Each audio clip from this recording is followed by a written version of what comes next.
Good evening to everyone. आज का जो डेमो क्लास है वो क्लास है मैरिज का। और आज के युग में मैरिज के लिए तो बहुत इंपॉर्टेंट चीज है। देखो, मैं सबको बड़े प्यार से कहता हूँ कि वैदिक जो है ना गीता है, ठीक है। ये किसी का ऑन है भाई, अपने आप को सब लोग म्यूट करके रखिए। कोई भी अनम्यूट नहीं करे अपने आप को, क्लास खराब होती है उससे, ठीक है। तो क्लास खराब क्यों कर रहे हैं? आप सब लोग समझदार हैं, अच्छे से सीखो, बहुत अच्छी बातें सिखाऊंगा। अब आप बड़े ध्यान से सुनिए। क्या है कि वैदिक के अंदर, वैदिक तो गीता बोलता हूं मैं इसको, इसी के अंदर सारी चीजें हैं। बड़े ध्यान से सुनिएगा और समझने का प्रयास करिएगा। वैदिक के अंदर बृहस्पति और शुक्र शादी के कारक ग्रह होते हैं, ठीक है। नाड़ी के अंदर जो होता है वो होता है मंगल और शुक्र, कारक ग्रह होते हैं। और जेमिनी के अंदर भी यही ग्रह कारक होते हैं, लेकिन इनका नाम बदल जाता है दारा कारक, फॉर मेल और फीमेल, मेल और फीमेल। ठीक, सिंपल सी बात। जब भी किसी का बृहस्पति शुक्र पाप प्रभाव में होगा, शादी में डिस्टर्बेंस, सेम चीज नाड़ी में।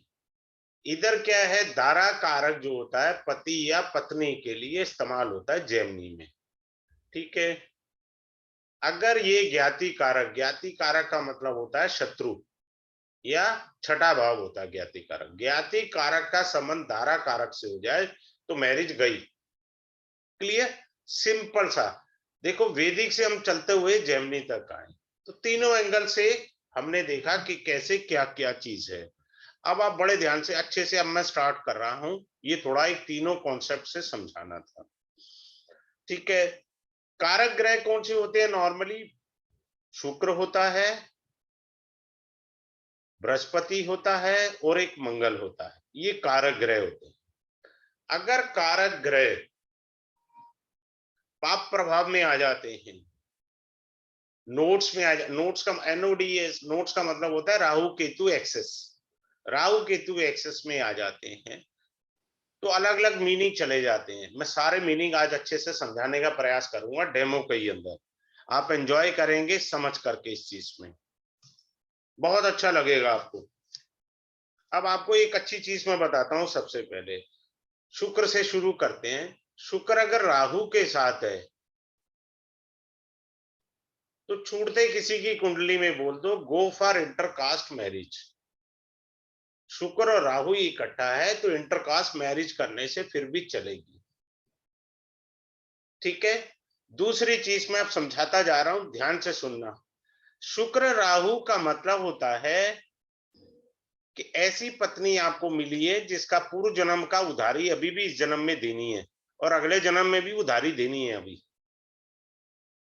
फिर से ध्यान से सुन लो, शुक्र राहु का अर्थ होता है इंटरकास्ट मैरिज। मान लीजिए लोग अपने ही जैसे गोत्र होते हैं उन्हीं में ही, अपने ही गोत्रों में शादी कर लेता है शुक्र और राहु वाला, तो मैरिज नहीं चल पाएगी किसी भी सूरत में, क्योंकि उसको शादी करनी चाहिए इंटरकास्ट, लेकिन कर ली उसने अपने ही परिवार और उसके अंदर सिस्टम में, ठीक। तो उसमें दिक्कत आएगी। दूसरा, जो पत्नी आपको मिली है पिछले जन्म का भी उधार दे रहे हो, अगले जन्म में भी उधार चुकाना है। Now come up to this second point. Shukra जो है केतु के साथ आ गया है तो मैरिज गई, मैरिज के अंदर दिक्कत आ गई। सिंपल सी बात है। आपको वही पत्नी मिलेगी जो पिछले जन्म का उधार लेने आई है आपसे। जब उधार चुकता हो जाएगा, बात खत्म, तुम अपने घर राजी, हम अपने घर राजी। सिंपल सी बात है। एफ्लिक्शन देखना है हमें। तो जब भी कारक जो है पाप प्रभाव में आएंगे, पापी ग्रह चार होते हैं, मंगल, राहु, केतु और शनि, ये पापी ग्रह कहलाते हैं। जब भी इनसे लिंक होता है मैरिड लाइफ डिस्टर्ब कर देते हैं। बात क्लियर हो गया? अब आगे चलते हैं। नॉर्मली क्या होता है मैं बताता हूं आपको बड़े अच्छे से। मैंने कहा कि जैसे किसी का कहीं पे भी कुंडली में शुक्र केतु इकट्ठा बैठा है तो मैरिड लाइफ डिस्टर्ब कर देगा। शुक्र केतु कहीं पे भी बिठा लीजिए, मैंने ये नहीं कहा 10th हाउस में, कहीं पे भी बिठा लीजिए, ठीक है, मैरिड लाइफ डिस्टर्ब है। अब आ जाओ दूसरे पॉइंट पे। This is as per the nadi. Shukra is wife, Mars is a husband, Mars is a husband, Ketu is in between. Shukra और मंगल के बीच में केतु बैठा है, तो बोल दीजिए डाइवोर्स के पूरे योग है। काय को दिमाग का दही करना, सिंपल कॉन्सेप्ट समझनी चाहिए, ठीक है।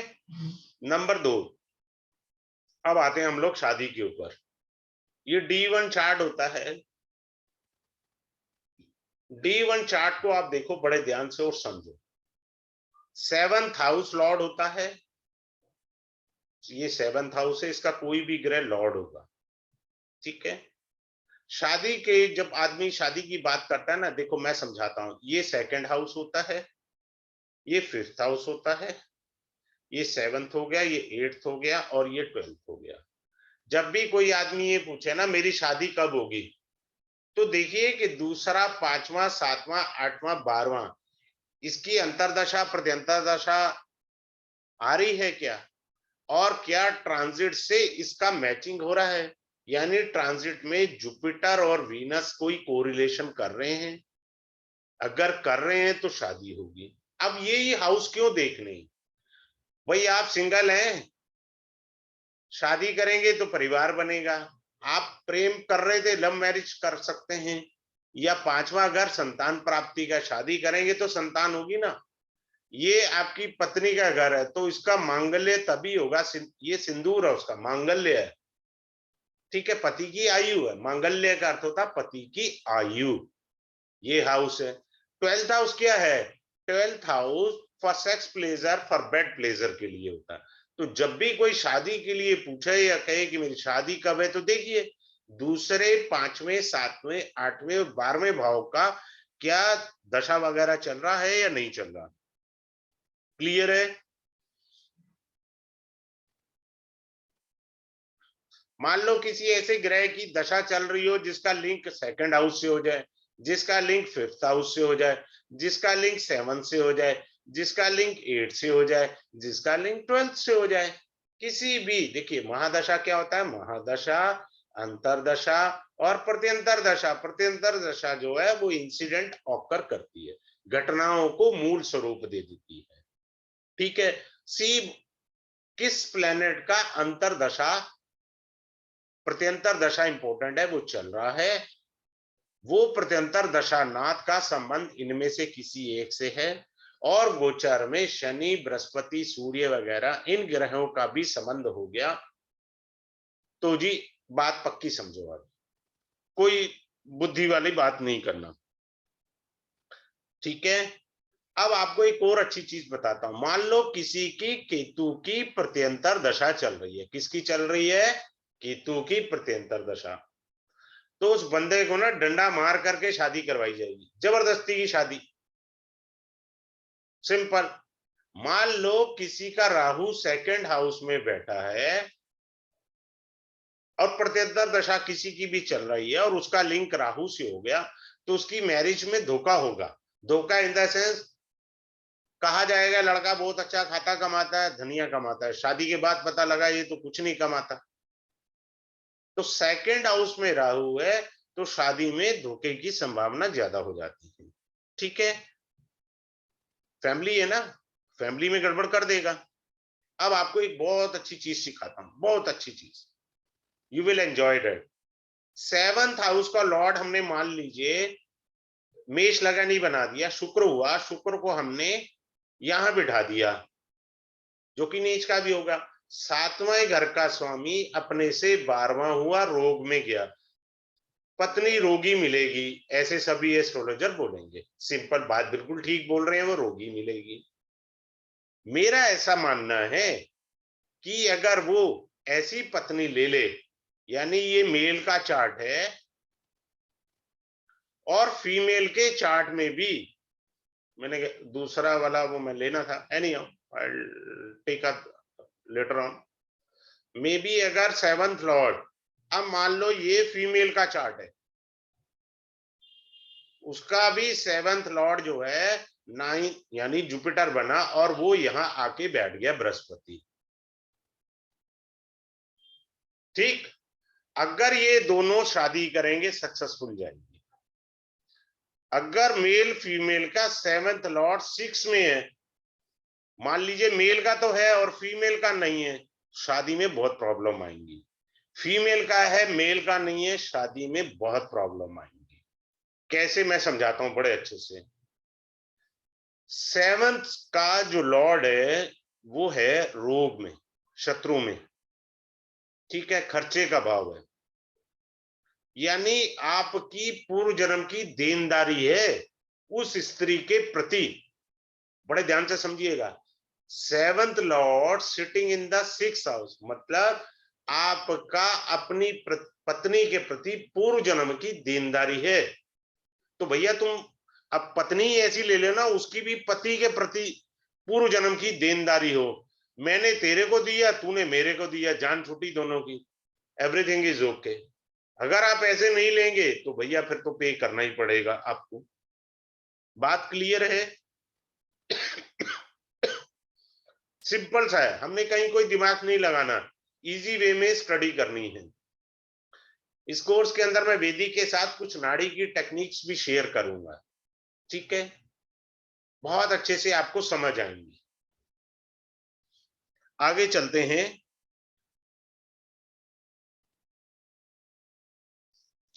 अब एक और अच्छी चीज बताता हूं, एक सेकंड रुकिएगा, मैं ना जरा वो दूसरा वाला ले लेता हूं चार्ट, जिसमें 2 चार्ट हूं। एक सेकंड, 2 चार्ट हूं और उससे फायदा हो जाएगा आपको, ज्यादा अच्छे से मैं और बता पाऊंगा, काफी ज्यादा टेक्निक्स हैं उसमें। एक मिनट, नहीं तो मुझे आ गया 2 चार्ट आ गए। आपको विजिबल है ना? हाथ से बता दीजिए। Dinesh Mehta ji, is it visible to you? Okay, ठीक है, चलिए अब मैं इससे ज्यादा अच्छे से और बता पाऊंगा आपको। अब लोग ये कहते हैं कि 7th हाउस, बड़े ध्यान से सुनिए, 7th हाउस का लॉर्ड मान लीजिए 6ठे, 8वें, 12वें में बैठा है और किसी पापी ग्रह के साथ बैठा है। पापी ग्रह कौन से हैं? मैंने कहा मंगल है, राहु है, केतु है और शनि महाराज है, ठीक है। यहां बैठा, मान लीजिए 7th लॉर्ड शुक्र बना, यहां बैठ गया शुक्र, लेकिन शनि के साथ बैठ गया, लेकिन शुक्र यहां अच्छी स्थिति में आ गया। This is your D9 chart, this is your D1 chart, ठीक है। शुक्र यहां अच्छी स्थिति में आके बैठ गया 4th हाउस में, और कोई शनि का प्रभाव नहीं है, कोई पाप प्रभाव में नहीं है। इसका क्या अर्थ होता है?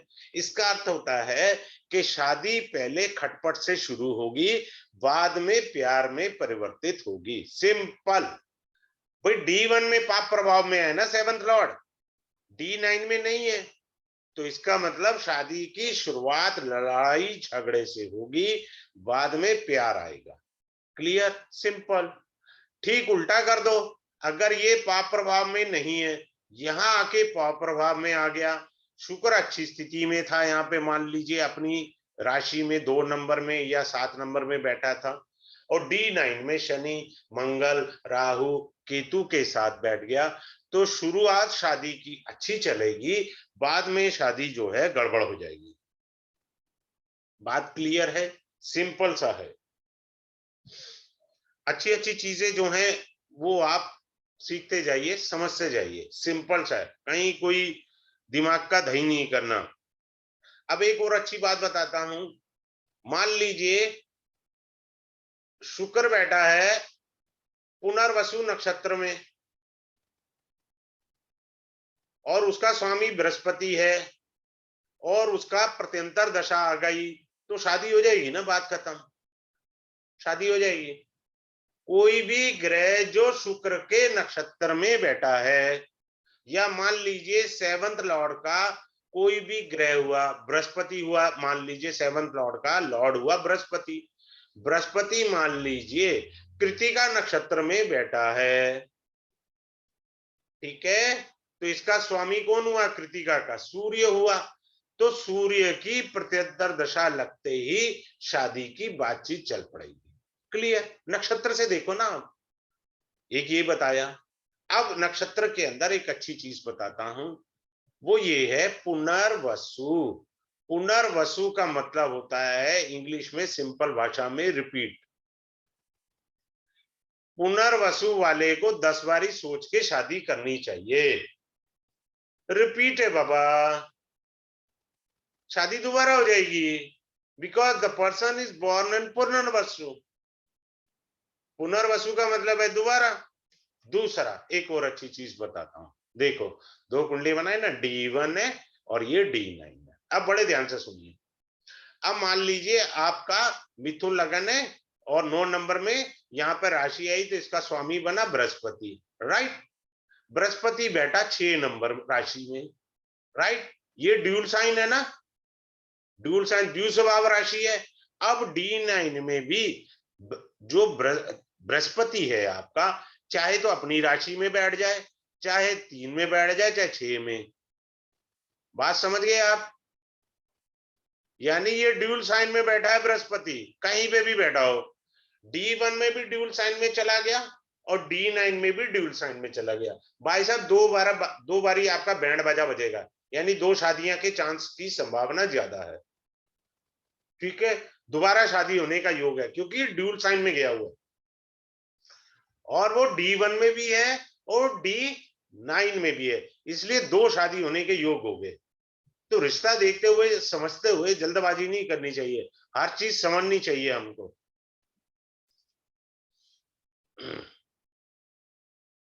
अब आप एक और चीज, कुछ लोग कहते हैं जी हमारा रिश्ता कहाँ होगा, फलाना होगा, ढिमकाना। बस आप मंगल और चंद्रमा को देखो, कई सारी कॉन्सेप्ट है, क्लास में बताएंगे आपको अच्छे से। ठीक है, मंगल और चंद्रमा इकट्ठे हैं,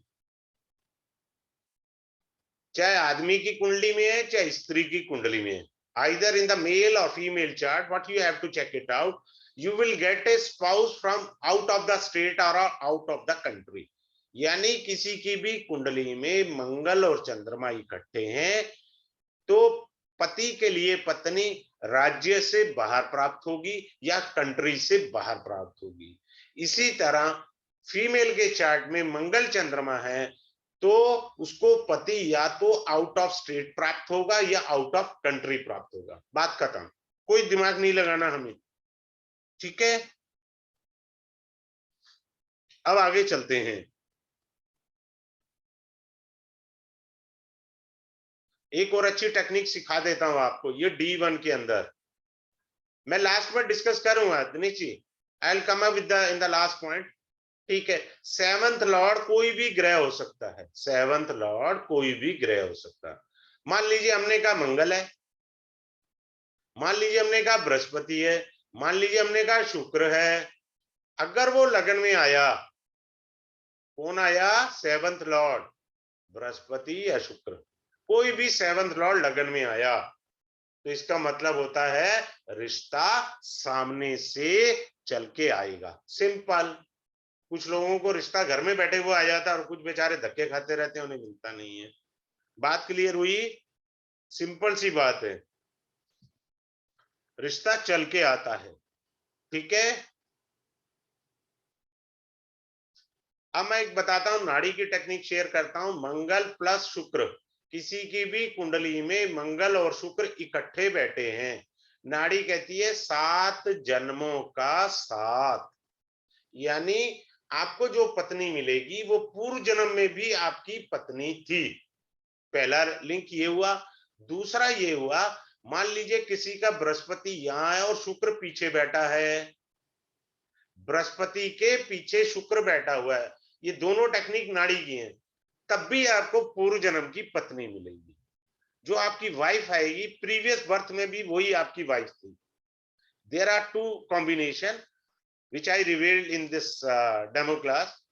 तो इससे तो 1000 गुना बढ़िया अभी पढ़ी हैं जो मैं क्लास में पढ़ाऊंगा। ठीक है, अब एक और अच्छी बात बताता हूं, किसी का कोई भी तो 7th लॉर्ड होगा ना, एनीवन। मान लो किसी का 7th लॉर्ड बना, मंगल बना, एंड मार्च इन द नक्षत्र ऑफ पूर्व भाद्रपदा। पूर्व भाद्रपद नक्षत्र के अंदर जो है वो बैठा हुआ है, ठीक है। तो अगर ये मेल का चार्ट है, ठीक है, या फीमेल का चार्ट है, कोई ले लीजिए, उससे कोई फर्क थोड़ी पड़ता है। तो आदमी यंग होगा और वाइफ की बढ़ी हुई उम्र होगी, यानी उसे बड़ी उम्र की पत्नी से शादी करने को मिलेगी। क्लियर? एक और टेक्निक देखते हैं, वो डिग्री से भी चेक की जाती है। एक नॉर्मल बताता हूं, आप देख लीजिए अपना, डिग्री से ज्यादा वेरीफाई हो जाती है, but that I disclose only in the class itself. Suppose शुक्र यहां बैठा है, शनि यहां बैठा है, शनि ने 10th एस्पेक्ट से शुक्र को देख लिया। क्लियर है? हो सकता है पत्नी आपकी 1 दिन बड़ी हो, 10 दिन बड़ी हो, चाहे 1 साल बड़ी हो, ये भी पॉसिबिलिटीज बनती है। अगर किसी फीमेल के चार्ट में शनि यहां है, फीमेल का चार्ट कह रहा हूं, तो क्या होता है कि हस्बैंड जो मिलता है 5 ईयर प्लस एज का होते हैं, 5 ईयर प्लस, 5 साल बड़े हो सकते हैं पतिदेव। तो वेरी करता है क्या नहीं है। अब आप देखो, मान लीजिए किसी का 7th लॉर्ड जो है, ठीक है, वो क्या बना, मान लीजिए बृहस्पति है और मंगल यहां बैठ गया, ठीक है, D1 चार्ट में, बड़े ध्यान से देखिए। और मान लीजिए ये फीमेल का चार्ट है, और अच्छे से समझ आएगा। फीमेल का कारक कौन होता है? पति होता है। मंगल बैठा है 7th हाउस में, ये दंगल की ये बिना मानेगा नहीं। इस फीमेल की जब भी शादी होगी पति से झगड़ा होना ही है। कारण एक तो मंगल बैठ गया, दूसरा पति के कारक बृहस्पति को भी मंगल ने देख लिया। शादी के बाद झगड़ा निश्चित है, ये बात मानकर चलिए, नो डाउट। कारण हाउस में मंगल बैठ गया, मैंने कहा 4 पापी ग्रह होते हैं, हाउस में मंगल बैठ गया और कारक तत्व को भी देख लिया। स्त्री के लिए पति का कारक जुपिटर है, उसको देख लिया, तो झगड़ा तो होकर रहेगा। क्लियर है? इस तरह से आगे चलते हैं। अगर आप देखिए किसी का D9 में लग्न कोई भी हो सकता है, मान लीजिए किसी का D9 में कन्या लगन आ गया और बुध लग्न में ही बैठा है, या बुध केंद्र में बैठ गया, पाप प्रभाव नहीं है, कोई जरूरत नहीं है रेमेडी की, शादी टाइम पे हो जाएगी, बात खत्म, शादी टाइम पे हो जाएगी। अगर ये 6, 8, 12 में चला गया तो शादी will be in a delay process, देर से शादी होगी। ठीक है? क्लियर है? अच्छा, आगे चलते हैं, अच्छी चीज बताते हैं।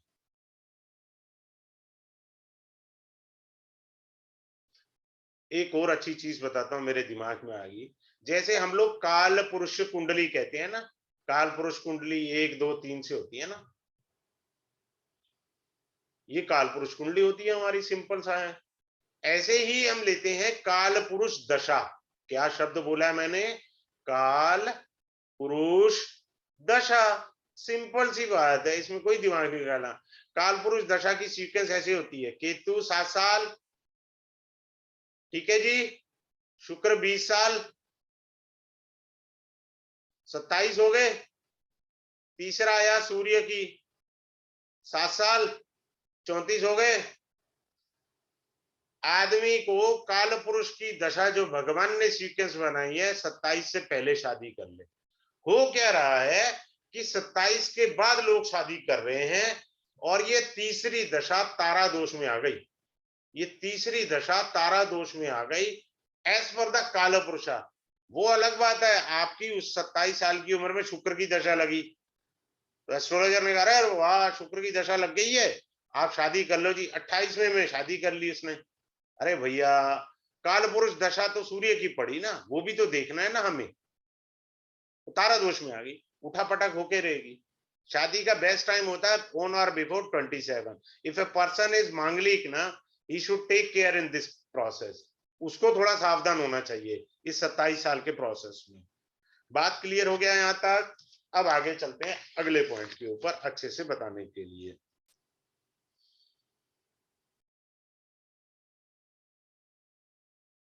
अब आपका D1 चार्ट है।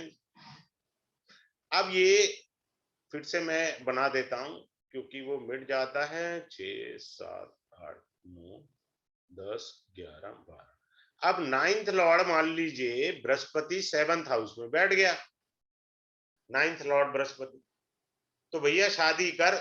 आदमी कहता है जी मेरा कैरियर में क्या बनेगा, मेरे पास कोई आता है, मैं कहता हूं भैया फेरे ले ले, तेरा कैरियर तभी बनेगा, क्योंकि भाग्य का मालिक 7th हाउस में है, अर्थात तेरे पास पत्नी आते ही भाग्य का उदय होगा। सिंपल, कोई दिमाग नहीं लगाना। या मान लीजिए 7th लॉर्ड यहाँ का जो है शुक्र बना और वो लगन में बैठ जाए, जैसे ही शादी करेगा भाग्य उदय हो जाएगा। ठीक है। अब एक और अच्छा सीक्रेट बताता हूं, वो फीमेल चेक कर लें, फीमेल के D1 चार्ट में अगर मंगल ग्रह अस्त होके बैठे हैं, Mangal as per the Nadi is the karak of pati, पति के कारक हैं, मंगल अस्त है, she can not handle her husband properly. Mangal अस्त है, हैंडल नहीं कर पाएगी अपने पति को। वो पति की गलत बात को भी यस बोलेगी, ठीक को तो बोलना ही बेचारी नहीं है, इससे तो गलत बात को भी यस बोलना है। ठीक है। अब आपको एक अच्छी चीज बताता हूं, 36 में से अपन गुण मिलाते रहते हैं जी, 22 गुण आ गए, 34 गुण आ गए जी, 27 गुण मिल रहे हैं जी, बहुत अच्छी बात है। ठीक है। अब इसके अंदर दो इंपॉर्टेंट हो, एक होता है भुकुट जो इंपॉर्टेंट है इस कोर्स का, दूसरा होता है नाड़ी। ठीक है। भुकुट का अर्थ होता है लेन देन। लेन देन क्या है पति पत्नी का, अगर वो 3-11 का संबंध है बहुत अच्छी मैरिज चल जाएगी, लेन देन है।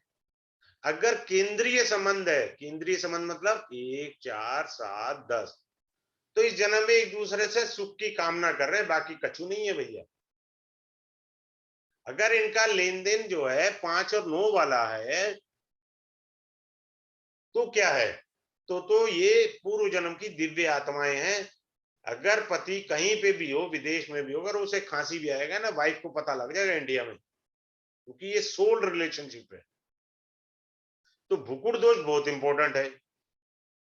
दूसरा मैंने कहा कि नाड़ी, नाड़ी का मतलब होता है संतान उत्पत्ति में कोई दिक्कत ना आए, या नक्षत्र का मेन होता है। होता क्या है,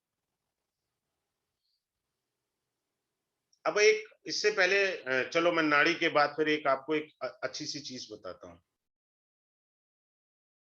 अगर मान लीजिए लोग कहते हैं जी सेम नक्षत्र में है, मान लो लड़के का बॉय का नक्षत्र जो है कोई भी ले लो, भरणी नक्षत्र में पैदा हुआ है, और गर्ल भी जो है लड़की भी भरणी में है, तो नाड़ी दोष लग गया।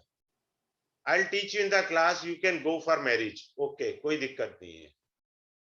उन्होंने कहा कि जी इसका भी दूसरा चरण है, यानी सेकंड पदा, the girl is also born in second pada, we cannot go for marriage because it's create a nadi dosha. I said no problem, go ahead, go for marriage, I'll teach you the rule कि same नक्षत्र same पदा में भी अगर दोनों का जन्म है शादी हो सकती है, बशर्ते आपको रूल पता होना चाहिए। जबकि सॉफ्टवेयर सारे आपको क्या दिखाएंगे, 0 पॉइंट, इसके होते हैं 7 पॉइंट, इसके होते हैं 8 पॉइंट, तो 8 में से 0 मिलेगा आंडो सॉफ्टवेयर में। ये मुझे मैनुअली सिखाना है, सिंपल है, कोई गुणा भाग भी नहीं है, क्लियर है, सिंपल सिखा देना है कि आप शादी कर सकते हैं। 90% लोगों को पता ही नहीं होता, वो 36 में से वो कहते हैं जी 36 में से 18 गुण मिले हैं, 8 तो इसके निकल गए, अब ये 8 जोड़ दें तो 26 गुण निकल आए, बशर्ते सॉफ्टवेयर तो 0 दिखाएगा। आपको वो टेक्निक सिखा दी जाएगी कि सेम नक्षत्र में जन्म है तो आपकी शादी तब भी सक्सेसफुल होगी। मेरे चौथे या पांचवें बैच के अंदर एक लेडी ने कंफर्म किया था, शायद रेखा जी है, शी कंफर्म इट, उन्होंने कंफर्म किया था, उनके कोई रिलेटिव है, उनकी शादी हुई। अब ये श्रद्धा और विश्वास की बात है। इस ग्रुप में भी अभी डेमो क्लास नहीं हुई है। तृप्ति जी एक हैं, देवी जी, उन्होंने कल रात को ही फी पे कर दिया, अभी डेमो ही नहीं हुआ। तो जो लोग मेरे से पढ़ चुके हैं वो जानते हैं कि क्लास में एक्स्ट्रा निश्चित मिलेगा। सेम मैं वो पढ़ा नहीं पाता, एज इट इज फार्मूला घिसा पिटा नहीं चल पाता। हमेशा सबसे अच्छी चीज देनी चाहिए। अब आपको एक अच्छी चीज बताता हूं, मान लो ये बॉय की कुंडली है, ये गर्ल की कुंडली है, सिंपल। आप देखो मंगल यहां बैठा है, लड़की की कुंडली में शुक्र यहां बैठा है। उल्टा भी कर सकते हो, उल्टा भी कर सकते हो। उल्टा करना है तो क्या करेंगे अपन, मंगल यहां लिख देंगे और शुक्र यहां लिख देंगे, क्या फर्क पड़ता है, कुछ नहीं। ये संबंध है 3-11 का। क्या संबंध है, 3-11 का। 3-11 का संबंध आज के कलयुग में बहुत इंपॉर्टेंट है। आज का संबंध अट्रैक्शन का है, डिजायर का है। मार्स रिप्रेजेंट डिजायर, हस्बैंड की डिजायर सेक्स के प्रति। शुक्र मतलब यस आई एम अवेलेबल। अगर 3-11 का संबंध नहीं है, डोंट गो फॉर मैरिज। 80% तो इसी से ही खराब हो रही है। कलयुग है, फास्ट फूड खा रहे हैं भैया, कोई भजन थोड़ी गाना मियां बीबी ने। चलिए आगे चलते हैं, ठीक है। मैं सूर्य से सिखाऊंगा आत्मा का मिलन कैसे होता है। सूर्य संबंध जो होता है ना, वो होता है आत्मा का मिलन, मेल एंड फीमेल के लिए, ठीक है। वो संबंध कहलाता है आत्मा, आत्मा का। वो रेयर केस आते हैं। अब देखो कॉमन चीज होती है, क्या होता है कि जब भी शादी होती है ना, तो पंडित जी यही बोलते हैं कि जो आपका जन्म का चंद्रमा, मान लो किसी का टॉरस साइन के अंदर चंद्रमा है, तो उसकी वृष राशि हुई, तो वृष राशि से गोचर में चंद्रमा यहां नहीं आना चाहिए, चंद्रमा यहां नहीं आना चाहिए, वरना शादी की लंका लग जाएगी। क्लियर, सिंपल सी बात है, ठीक है। अब दूसरी बताता हूं बात। D1 के अंदर अकेला शनि हो या अकेला बुध हो, शादी 10 बारी सोच समझ के कीजिए, क्योंकि ऐसे लोगों को ना मीनू पढ़ने का बहुत आदत होती है। शादी के बाद भी मीनू पढ़ेंगे, आप समझ गए क्या मतलब है इसका। इनको पढ़ने की आदत होती है, दाएं बाएं देखने की भी आदत होती है, चाहे मेल हो या फीमेल हो, उससे कोई लेना देना नहीं है अपने को, ठीक है। अब किसी का D1 चार्ट में जुपिटर अकेला बैठा है, सत्यानाश है शादी का। और गलती से कहीं ये नीच का है, तो सवा सत्यानाश समझ के चलो। शब्द बोलता हूं प्यार से, ऐसे मेरे को वो नहीं है, गड़बड़ है। This is as per the Lal Kitab. One more thing I would like to share in the Lal Kitab. If anyone is having mutual aspect of Saturn and Sun, बड़े ध्यान से देखिए, सूर्य और शनि का समसप्तक संबंध है, कहीं पे भी बिठा लो। मान लो मैंने यहाँ बिठा दिया, सूर्य है शनि है।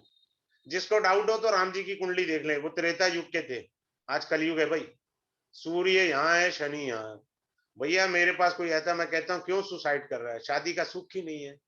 This is as per the Lal Kitab. Shukra खराब हो गया भैया, सूर्य और शनि आमने सामने आ गए, शुक्र खराब हो गया है आपका। आपको स्त्री का सुख शुरू शुरू में मिल जाएगा, जो एक म्यूचुअल कॉन्सेंट है। शादी के 10-20 साल बीवी बोलेगी राम राम, आप भी राम राम बोलना, और हाथ में झुंझुना लेके दोनों बजाना। भाई बहन वाला रिलेशन क्रिएट कर देगा ये, कोई फायदा नहीं। क्यों कर रहे हो मैरिज, इससे तो अच्छा छड़े रहो, एंजॉय योरसेल्फ मुत्तो स्वामी। फिर लोग कहते हैं जी हमारी बनती नहीं है, हमारे हस्बैंड निभाते नहीं है। Sir teach you that technique also, मैंने बड़े प्यार से कहा। फीमेल कहती है ना हमारे हस्बैंड जी हमारी केयर नहीं करते, या हस्बैंड बोलते हैं जी हमारी तो वाइफ से बनती नहीं है। So I teach you D9 chart, what are the combination that represent कि बनती नहीं है, ठीक है। अब आपको बता रहे हैं एक अच्छी, D1 में जहां पे भी सेवंथ लॉर्ड कोई भी ग्रह हो, कहीं पे भी बैठा हो कुंडली में, मान लीजिए यहां बैठा है सेवंथ लॉर्ड, सेवंथ लॉर्ड, ग्रह नहीं लिख रहा हूं, सेवंथ लॉर्ड यहां बैठा है, शनि कहीं से भी देख ले, शनि यहां से देख ले, शनि यहां से देख ले, शनि अगर सेवंथ लॉर्ड को देखता है तो मैरिज डिले होगी, नंबर 1। नंबर 2, अब ये मान लीजिए फीमेल का चार्ट है, शनि महाराज ने कारक को भी देख लिया, कारक कौन है फीमेल के लिए, बृहस्पति। अब देखिए 7, 8, 9, 10, बृहस्पति यहां बैठा था, तो 10वीं दृष्टि से शनि ने बृहस्पति को भी देख लिया, सेवंथ लॉर्ड को भी देख लिया, और सेवंथ हाउस को भी देख लिया। इसकी तो शादी बहुत 501 पापड़ बेल के होगी, आराम से नहीं होगी, 501 पापड़ बेल के होगी। Saturn means, Shani means delay the process, उसने देरी करनी ही करनी है, ठीक है। अब आते हैं अगले पॉइंट पर, this is as per the Nadi, Mars, Shani and Ketu are sitting together any house, इसको बोलते हैं लंगोट योग यानी संन्यास योग, इसको बोलते हैं लंगोट योग यानी संन्यास योग। भैया सोचो ही मत, तुम्हारे तो भगवान ने दिए नहीं, कहीं पे भी बैठा लो, मान लो मंगल शनि यहाँ बैठे हैं, शनि ये रहा, मंगल ये रहा, और केतु यहाँ पे बैठा लो, देख लिया ना केतु ने, बात तब भी वही बन गई। मान लो केतु यहाँ बैठा लो, बात तब भी बन गई, लंगोट योग आ गया। शादी नहीं है भैया इस जन्म में, काहे को धक्के खा रहे हो, शादी कराओ, शादी करो, है नहीं है, अपना एंजॉय करो। अब आता है लव मैरिज, लोग कहते हैं जी हमारी लव मैरिज होगी या नहीं होगी, भैया पंचम भाव होता है लव अफेयर का, ठीक है। नंबर 1, सेवंथ लॉर्ड का लिंक पंचम से हो, लगन का लिंक पंचम से हो, 9th का लिंक पंचम से हो, love marriage, number 1। Number 2, Rahu के साथ शुक्र भी हो ना, तब भी तब भी ये लव मैरिज कराता है। राहु के साथ शुक्र है, इसका मतलब होता है secret love affairs. Rahu is a secret planet ना, सीक्रेटिव है। राहु शुक्र मीन्स सीक्रेट लव अफेयर्स। अगर किसी की कुंडली में, तो मैरिज के बाद इसी युति को आप क्या बोल देंगे, एक्स्ट्रा मैरिटल अफेयर्स, यही युति ये बोल देगी। अब पहले क्या बोला मैंने, राहु शुक्र इंटरकास्ट मैरिज, प्लेनेट वही है, मीनिंग बदलते चले गए, बात है मीनिंग कितने अच्छे तरीके से सीखते हैं। राहु शुक्र इंटरकास्ट मैरिज, ठीक है। राहु शुक्र सीक्रेट लव अफेयर, राहु शुक्र एक्स्ट्रा मैरिटल अफेयर्स, कई मीनिंग आ जाते हैं। राहु शुक्र किडनी में स्टोन, मेडिकल एस्ट्रोलॉजी, मैंने मेडिकल एस्ट्रोलॉजी में इस बार मेरे को बहुत अच्छा लगा, मैंने बहुत अच्छा पढ़ाया।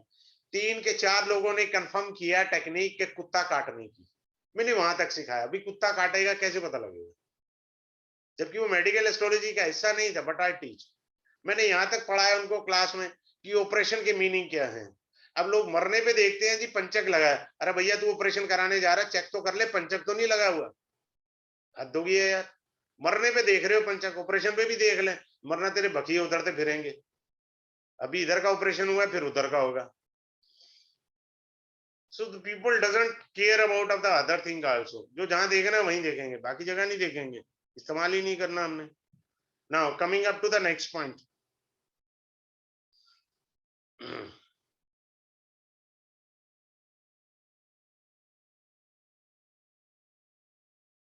अब आते हैं मैरिज के लिए चल रहे थे, एक बहुत अच्छी चीज बता रहा हूं, लगन का लॉर्ड और 7th लॉर्ड, लगना लॉर्ड, इंदिरा गांधी जी की कुंडली देख लीजिए, एक्सचेंज ऑफ हाउस है, लगना लॉर्ड 7th में आया, 7th लॉर्ड लगन में आया, लव मैरिज, सिंपल, कहीं दिमाग नहीं लगाना। एक और अगर पॉइंट बता देता हूं, दूसरा ये बताया मैंने, एक और अच्छी सी टेक्निक शेयर कर देता हूं आपके साथ लव मैरिज की।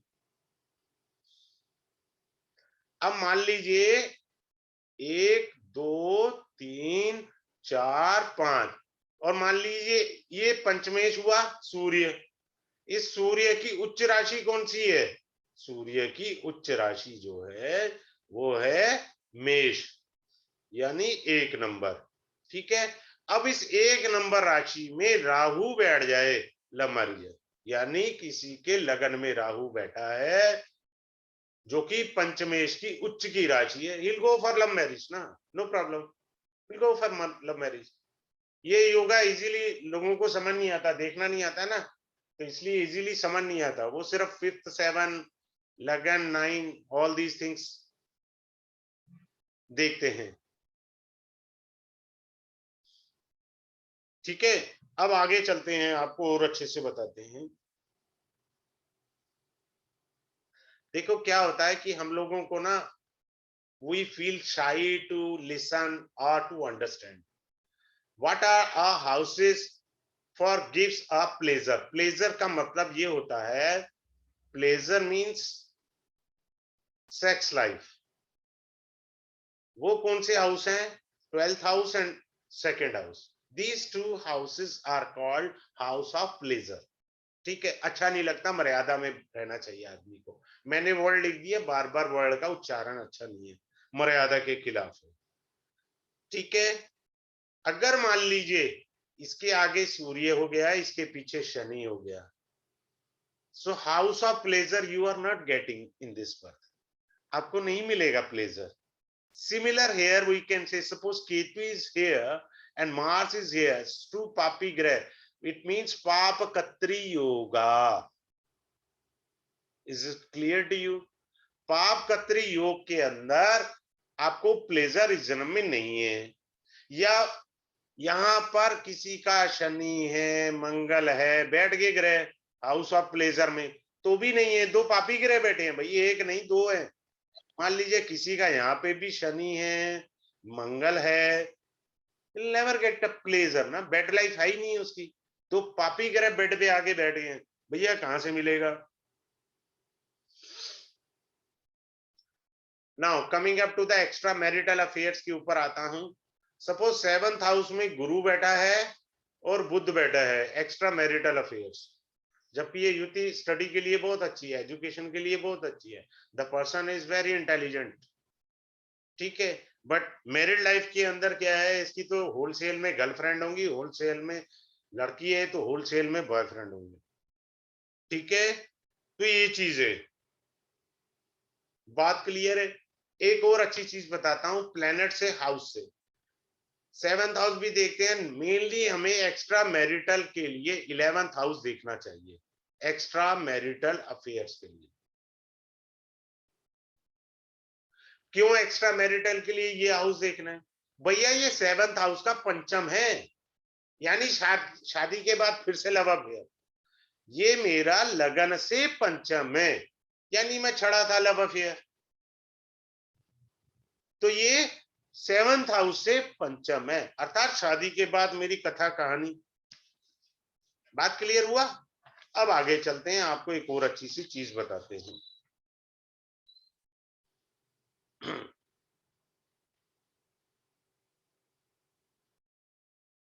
चंद्रमा आपका कहीं भी बैठा है, मान लीजिए चंद्रमा यहां, और इसके ठीक सामने शनि भगवान बैठे हैं, यहां मंगल देव बैठे हैं, ये दोनों पापी ग्रह की श्रेणी में आ गए। तो भाई साहब आपने स्टेप बढ़ा लिया। जब भी शादी के बाद देखिए, मेनली नींव पड़ेगी अंतरदशा में, महादशा, अंतरदशा एंड प्रत्यंतर दशा। प्रत्यंतर दशा में तो झगड़े शुरू होंगे, और जब शनि का ही अंतरदशा आ जाएगी, अब ये स्टेप पड़ गया डिवोर्स के लिए। Now they are going for divorce. चंद्रमा से 6ठा 7वां भाव जो है वो डिवोर्स और विडो के लिए भी बताते हैं, विडो लाइफ भी दे देते। पापी ग्रह आ गया ना। मैंने कहा स्त्री का 8वां भाव उसका सुहाग होता है, जिससे मांगल्य स्थान कहते हैं। शास्त्र कहता है मांगल्य, वैसे लोगों को समझ नहीं आएगा मांगल्य क्या होता है। अरे भैया उसका सुहाग होता है ना मांगल्य। सो कई सारी बातें हो जाती हैं, तो दोनों में से कुछ भी संभावनाएं हो जाती है। नाउ इस कोर्स को मैंने इसमें थोड़ा सा वास्तु जोड़ा है। वास्तु जोड़ने का मतलब कैसे, अब आपको मैं समझाता हूं क्यों मैंने वास्तु जोड़ा। महादशा, अंतरदशा, प्रत्यंतर दशा आ गई जी, पॉजिटिव है। एस्ट्रोलॉजर ने रिकमेंड भी कर दिया जी आपकी शादी हो जाएगी। अब फीमेल का चार्ट है, लेकिन शादी तो हो नहीं रही, रिश्ता तो आ नहीं रहा, दशा भी ठीक चल रही है, गोचर भी ठीक चल रहा है। अरे भैया लड़की साउथ वेस्ट डायरेक्शन में सो रही है। साउथ वेस्ट का मतलब होता है स्टेबिलिटी, उसको नॉर्थ वेस्ट दो भैया। नॉर्थ वेस्ट विदाई है, साउथ वेस्ट स्टेबिलिटी है। लड़का सो रहा है, सोने दो, उसकी थोड़ी विदाई होनी है। अगर लड़का सो रहा है साउथ वेस्ट में, उसको कोई दिक्कत नहीं है। कन्या को नहीं सोना साउथ वेस्ट में बाबा, नंबर एक। नंबर दो, फिर कह रहे हैं हमारे को शादी के रिश्ते नहीं आ रहे, नहीं आ रहे ना, तो सी यूर नॉर्थ डायरेक्शन अपॉर्चुनिटी। क्या वो नॉर्थ आपका अफ्लिक्टेड है, वहां पर कोई वास्तु दोष है, चेक इट आउट। शब्द आपने बोला ना रिश्ते नहीं आ रहे, तो अपॉर्चुनिटी नॉर्थ की हुआ, तो नॉर्थ में कुछ गड़बड़ है। Either colour therapy is wrong, और कुछ गलत वस्तुएं पड़ी हो सकती हैं, इसलिए मैंने इसको भी जोड़ा। ठीक है, अब एक और अच्छी चीज बताता हूं। नॉर्थ ईस्ट को हिंदी में कहते हैं ईशान। भगवान शिव के एक नाम ईशान भी है। अगर newly married couple north east के रूम में सो रहे हैं, भाई साहब तलाक ले लेंगे, औलाद तो पैदा ही नहीं करेंगे। एक बोलेगा मैं हरिद्वार जा रहा हूं, दूसरी बोलेगी मैं ऋषिकेश जा रही हूं। ये तो 60 साल से अबव लोगों के लिए कमरा है। भज गोविंदम, नॉर्थ ईस्ट डायरेक्शन भज गोविंदम के लिए, न्यूली कपल्स के लिए नहीं है। न्यूली कपल्स के लिए दिशा संतान उत्पत्ति नहीं करेगी, उनमें डिजायर ही नहीं पैदा होगी। They don't have a desire to do something or to go ahead. बात क्लियर?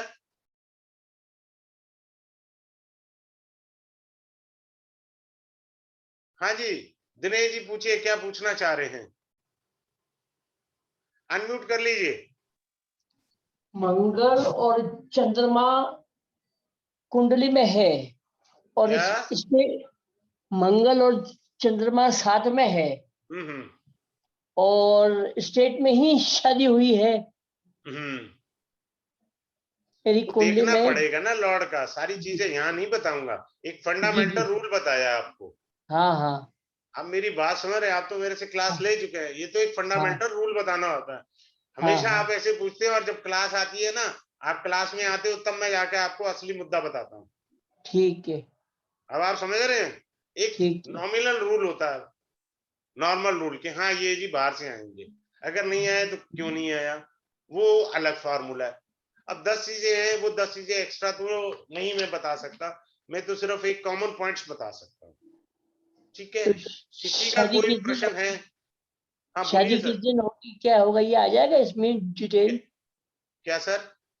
शादी कब होगी, किस दिन होगी, होगी या नहीं होगी, करनी चाहिए कि नहीं करनी चाहिए, ये आ जाएगा इसमें सारा? हाँ सारा कुछ आएगा। शादी मेरा कब होगी ट्रांजिट से मेरे से बताया जाएगा। मैं मेरे से नाड़ी से जो भी सिखाऊंगा, वैदिक से भी सिखाऊंगा, दोनों से हल्का हल्का सिखा जाऊंगा। ठीक है, मेरे से जिसका शुक्र जहां मर्जी बैठा है, उसके त्रिकोण में बृहस्पति आ जाए, या शुक्र के ऊपर बृहस्पति का गोचर आ जाए, स्त्री सुख, बात खत्म। नहीं, एक शादी हुई है, पूरी जिंदगी डिस्टर्ब हो गई है, तो ऐसे में क्या करेगा फिर वो? नहीं नहीं वो अलग है ना, फिर वो एक क्लास वाले प्रश्न मत पूछो। हाँ हाँ, नहीं मैं तो एक हाँ जनरल नहीं मैं वो पूछूं बता सारे इसमें। दूंगा ना, मैंने आपको काफी सारे योगा बताए हैं मैरिड डिस्टर्बेंस के, इसी क्लास हाँ में। हाँ इसी हाँ, क्लास में ही काफी सारे योगा बताए। राहु शुक्र सीक्रेट अफेयर भी होता है। राहु शुक्र जो होता है, वो आपका इंटरकास्ट मैरिज को भी रिप्रेजेंट करता है, सीक्रेट लव अफेयर को भी रिप्रेजेंट करता है। राहु शुक्र जो है एक्स्ट्रा मैरिटल अफेयर्स को भी रिप्रेजेंट करता है। 3 जगह मीनिंग आ गया उसका। ठीक है सर। तो ये चीज होता है, तो रूल एक होता है, लेकिन मीनिंग बदलते चले गए। जब क्लास में आओगे तो और अच्छे से मॉडिफाई कर दूंगा। बात क्लियर है ना सर? एनीवन ठीक है, having a question kindly raise the hand or directly ask the question, so I can elaborate to you. So I don't think so. अच्छा, एक important बात तो मैं रह ही गया बतानी. So I would like to share over here. The course is going to start on, course जो है आपका स्टार्ट होगा मंडे को 8:30 बजे. आपकी क्लास शुरू होगी 8:30 बजे शाम को और 9:30 बजे तक. ठीक है. कोर्स ड्यूरेशन रहेगा 5 क्लासेस का. फी रहेगा 3101. इसमें इतनी सारी टेक्निक बता दी जाएंगी, यू इवन कांट एक्सपेक्ट. आप सोच भी नहीं सकते कैसी कैसी टेक्निक बताई जाएंगी. और इसमें सबसे बड़ी टेक्निक है जो मैंने आपसे कही, वो ये कही कि सेम गोत्र में शादी नहीं होती, सेम नक्षत्र में शादी नहीं होती. That is called Nadi dosha. Software will say you will get 0 marks out of 8, but I'll teach you the technique. Yes, you can go for marriage. तो वो टेक्निक सबसे अच्छी और इंपॉर्टेंट है, वो आपको क्लास में सिखाई जाएगी. ऐसे कई सारे फॉर्मूले जो क्लास के अंदर आपको बताए जाएंगे, यहाँ तो मैं नहीं कह सकता. ठीक है. So have a good day. Those who are interested, they can enroll themselves for the class that is going on start on Monday itself at 8:30 sharp. ठीक है. चलिए, have a good day, good night to all of you. कल भी है sir कुछ? कल भी है? कल भी है जॉब का? हाँ, कल जॉब एंड प्रोफेशन का है. अच्छा ठीक है, थैंक यू. उसमें बहुत सारी चीजें मैं बताऊंगा. भाई आपने मेरा अभी पीछे जो वो किया, क्या नाम है, मेडिकल एस्ट्रोलॉजी का, कई सारी टेक्निक्स आई ना. जैसे मैंने डॉग बाइट का ही बताया आपको. गाय सींग मार देगी, किसको क्या पता गाय भी सींग मारती है. भैया तू पटरी पे चल रहा, तेरे को वहीं आके कार ठोकेगी. पटरी पे चल, पर कार तेरे को वहीं आके ठोकेगी, स्कूटर वहीं ठोक देगा. तो ऐसी जो मेडिकल एस्ट्रोलॉजी का पार्ट नहीं था वो भी मैंने शेयर किया. इसी तरह इस मैरिज के अंदर भी ऐसे बहुत सी टेक्निक्स होंगी जो इसका कोर्स का हिस्सा नहीं भी होंगी, मैं तब भी पढ़ा दूंगा. क्लियर है सर? स्वागत है. Thank you. Have a good day sir.